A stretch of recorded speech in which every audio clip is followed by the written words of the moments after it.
اب یہاں سے لے کے آخر تک جو بیٹھے خدا کا شکر ادا کریں، بی بی کا فرش عذاب کو نصیب ہو رہا ہے، خدا کا شکر۔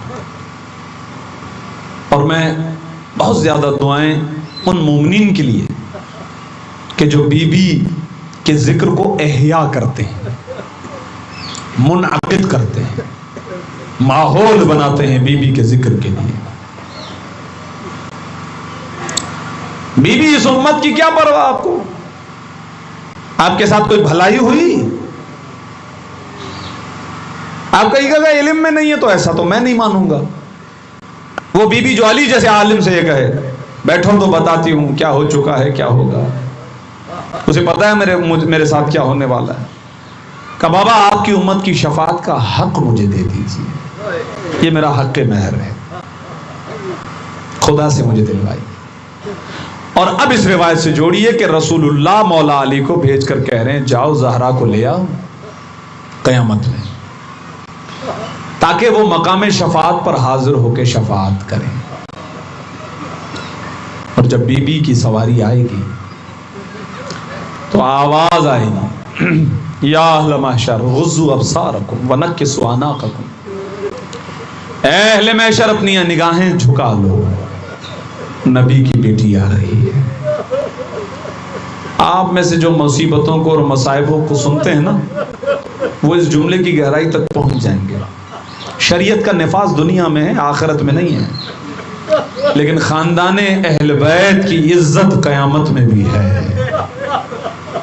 نامحرم پر نگاہ ڈالنا حرام ہے، یہ دنیا میں ہے، ہم شریعت میں ہیں، اس کے قوانین ہیں، لیکن اہل بیت اس سے بالا تر ہیں۔ اب ذرا دل پر ہاتھ رکھ کر ضرور سوچئے گا خود فاطمہ کیا سوچتی ہوں گی جب لوگ زینب کو دیکھ رہے تھے بھرے بازار و دربار میں۔ اللہ اکبر، چاؤ درے تطہیر کی پلی بڑی۔ اب بی بی کی سواری اہل محشر کے درمیان سے آ رہی ہے، شفاعت لینے کے لیے آپ فرش عزا پر بیٹھیں، اس نیت سے بیٹھیں کہ جب کسی بھی امام معصوم کی مجلس عزا ہوتی ہے شہزادی آتی ہے نا، لیکن آج شہزادی کی شہادت کی مجلس ہے، تو یہاں سب امام آئے ہوئے ہیں، رسول اللہ آپ کا پرسا لیں گے، تو دو قطرے اگر آنکھوں میں آ جائیں امام زمانہ راضی ہو جائیں، اور کیا چاہیے عزیزو، بس ایک مرتبہ سواری چلے گی۔ اور وہ حدیث جو رسول اللہ نے زندگی میں ارشاد فرمائی، اول من دخلت فی الجنہ فہی الفاطمہ، سب سے پہلے اللہ جسے جنت میں داخل ہونے کی اجازت دے گا وہ میری بیٹی فاطمہ ہے۔ لہذا جنت کی طرف بی بی بڑھیں گی، آواز آئے گی اے میری حبیبہ یہ جنت ہے، آپ چلی جائیے، سب سے پہلے آپ کو حق ہے، بی بی آپ چلی جائیے۔ نہیں، شیخ صدوق علیہ الرحمن نے لکھا ناکا چلے گا، سواری رکے گی، اور ایک مرتبہ بی بی اپنے آپ کو ناکے سے گرا دیتی ہے۔ اجرکم علی اللہ، خدا آپ کے آنسوؤں کو قبول کرے، آپ کی عبادتوں کو قبول کرے۔ عجب نہیں جواب آئے، یہ مجھ حقیر کے جملے ہیں۔ بی بی کہتی کہ ہاں میں چلی جاتی جنت میں اگر میرا محسن مارا نہ جاتا۔ اجرکم علی اللہ، خدا سلامت رکھے۔ ابن قولوی نے کامل الزیارت کے اندر یہ روایت لکھی، قیامت میں سب سے پہلے جس مظلوم کا فیصلہ ہوگا وہ بچہ ہے کہ جو شکم مادر میں مر گیا تھا۔ اللہ اکبر، اللہ اکبر۔ جناب خدیجہ دعائیں دے گی نا، پروردگار اس بچے کا فیصلہ ہو جائے۔ اللہ کے رسول نے نام رکھا تھا نا محسن، محسن نام رکھا اس بچے کا۔ دروازے اور دیوار کے درمیان، میں ساری مصیبتیں تو نہیں پڑھ پاؤں گا، میں چند ایک جملے پیش کر رہا ہوں، رسول اللہ کی بارگاہ میں پیش کروں گا، امام زمانہ کی بارگاہ میں پیش کروں گا، مجلس تو ختم ہو چکی، خدا قبول فرمائے۔ در و دیوار کے درمیان آ گئی نا بی بی، ذرا تھوڑی دیر ایک قدم پہلے چلیے گا، دنیا کا کوئی ایسا لیڈر ہو جس کے بڑے احسان ہوں اپنی قوم پر، اگر اس کی ایک بیٹی ہو، کیا وہ بیٹی اپنے آپ کو اکیلا محسوس کرے گی؟ میرے بابا نے اتنے احسان کیے ہیں سب پر، میرے بابا کے جانے کے بعد یہ قوم آ کر کہے گی اے نبی کی بیٹی اپنے آپ کو اکیلا مت سمجھیے گا، ہم آپ کے ساتھ ہیں، لیکن میں دکھی دل سے کہوں گا کہ ہاں آئے تو صحیح، لیکن آگ لے کر آئے، لکڑیاں لے کر آئے جلتی ہوئی۔ اور عزیزوں میں آپ کی خدمت میں ایک حقیقت کو کہتے ہوئے آگے بڑھ جاتا ہوں، آپ بھی جانتے ہیں تلوار کا زخم اتنا گہرا نہیں ہوتا ہے جتنا زبان کا زخم ہے۔ بی بی نے پوچھا تھا آنے والے سے، کیا تو میرے دروازے کی حرمت کو نہیں جانتا کہ یہاں رسول اللہ کھڑے ہو کر سلام کیا کرتے ہیں؟ کیا تو نہیں جانتا کہ اس گھر میں حسن اور حسین رہتے ہیں؟ تو یہ جو اگلا جملہ ہے نا، یہ اس تلوار سے زیادہ گہرا ہے، زخم سے زیادہ گہرا ہے۔ وہ کیا ہے؟ وہ ان چاہے حسن و حسین رہتے ہوں، میں گھر کو گھر والوں سمیت جلا دوں گا۔ میں ساری روایتیں جو میرے ذہن میں جن کو میں نے دیکھا سب کو جمع کر کے ایک خلاصہ آپ کی خدمت میں پیش کر رہا ہوں۔ یہی تو ہوا نا نبی کی بیٹی کے دروازے پر، ورنہ مجھے بتائیے گا، شہید مطہری نے کتاب میں لکھا بی بی اپنے بابا کے بعد بس روتی رہی۔ بس روتی رہی کیا مطلب؟ بس روتی رہی، روتے ہوئے چلی گئی اس دنیا سے۔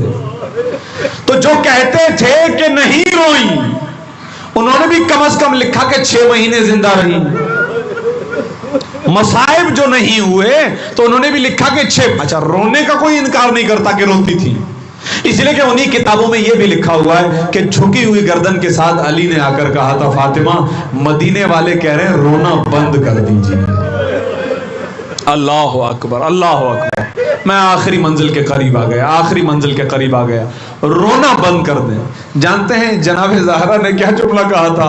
کہا مدینے والوں سے کہہ دینا علی اب نبی کی بیٹی زیادہ دن تمہیں پریشان کرنے والی نہیں ہے، نبی کی بیٹی ان قریب چلی جائے گی۔ اس کیفیت میں کہ جہاں پسلی ٹوٹ چکی، اللہ اکبر، جہاں محسن جا چکا، جہاں حرمت پامال ہو چکی، میں جملے نہیں کہہ سکتا، لیکن آپ نے سنا تھا کہ کربلا میں 4 سال کی بچی کے گوشوارے چھینے گئے تھے۔ آپ نے سنا کہ حسین کی لخت جگر سینے پہ سونے والی سکینہ کو تماچا پڑا، نہیں تماچا نہیں تماچے پڑے۔ یہ سب کچھ ہوا ہے، یہ سب کچھ ہوا ہے۔ چھٹے امام نے کہا تھا کہ یہ واقعہ جو ہماری جدہ سے ہوا یہ کربلا کے واقعے کی بنیاد تھی۔ ان سب مصیبتوں کے بعد نبی کی بیٹی کھڑے ہو کر یہ کہتی ہے یا فضہ این ابو الحسن، اے فضہ مجھ پر تو دروازہ گر گیا، میرا پہلو شکستہ ہو گیا، میرا محسن مر گیا، لیکن میں نے اب دیکھا علی کہاں ہے، علی کہاں ہے؟ فضہ نے کہا بی بی کیسے بتاؤں، علی کے گلے میں رسی ہے، مدینے کی گلیوں میں گھسیٹا جا رہا۔ بی بی گئی ہیں، چاہتی تھی علی کو نہ جانے دیں، عباس سے پکڑا، عباس نے کہا کہ کمر کے پٹکے میں بی بی کا ہاتھ تھا، علی کو لے جانے نہیں دوں گی، یہ شوہر کی حفاظت نہیں ہے، امام کی حفاظت ہے۔